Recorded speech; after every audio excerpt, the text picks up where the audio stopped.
This is Mayor Walter Senzik. It is Monday, March 8th. We have council tonight, so this is the next edition of the Mayor's Report. And I'd first like to start by saying Happy International Women's Day. Today we celebrate the social, economic, cultural, and political achievements of women in our community and around the world. The day also marks a call to action to accelerating gender parity.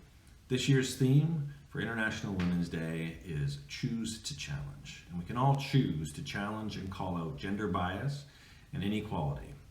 We can all choose to seek out and celebrate women's achievements. Collectively, each one of us can help create an inclusive, gender equal world. In fact, on Friday, the International Women's Day event was hosted by the Greater Niagara Chamber of Commerce, and I want to say congratulations to the GNCC for an amazing event. Over 700 women were there virtually online, and congratulations to Dr. Robin Williams, who received the IWD Award for her contributions as a pediatrician and a public health physician, and her work in female leadership, supporting, encouraging, advising, and listening. As well, we have some dates of significance coming up. Harriet Tubman Day is coming up, and speaking of an amazing woman, that is celebrated on March 10th, and we will be raising a flag at City Hall together with the Anti-Racism Advisory Committee to pay tribute to Harriet Tubman's commitment and extraordinary courage while leading hundreds of slaves to freedom. Also want to say thank you to the BME Church for their continuing efforts to share her legacy, and also a special thank you to Rochelle Bush for her leadership.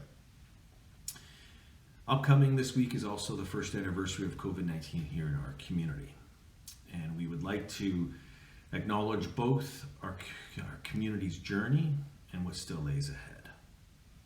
We want to recognize those who have lost their lives as a result of this pandemic. At present, COVID-19 has claimed more than 360 lives here in our community, leaving a lasting impact on their families, friends, and caregivers alike. We also want to acknowledge the impact of COVID-19 on the collective mental health of our community. Many of us struggling with feelings of isolation, depression, and stress. This pandemic has also profoundly affected our economy, with many losing their jobs and some businesses closing forever. The uncertainty created by the pandemic has led many in our community to feel confusion, frustration, and even anger. We all must continue to be patient and kind to each other. So this weekend, flags will be lowered at the City of St. Catharines, the region, and the other 11 municipalities to mark the one-year anniversary here in our community. March is also Best Buddies Month, and Best Buddies is a group that work to make sure schools and communities across Canada are more inclusive and accepting of people with intellectual disabilities. Best Buddies Brock University has created lasting friendships between adults in our community with intellectual disabilities and Brock students. It is wonderful to see the impact these friendships have on all involved in the program. And it's great to see the program run online, and I'm do look forward to the time we can raise that flag again in person and have my dog Cinder with us as we do that as well. Upcoming is the State of the City address on March 11th at 7 p.m. It's going to be online in a virtual way. You got to go to the GNCC registration, so you got to go online, and that'll be an opportunity for me to talk about the year that was and the year that's in front of us and what the future holds for here in our city. In the Soil Music Arts Festival has a call for artists. So the theme is Lost and Found, and you can submit, if you're an artist, you can submit by March 17th in thesoil.on.ca.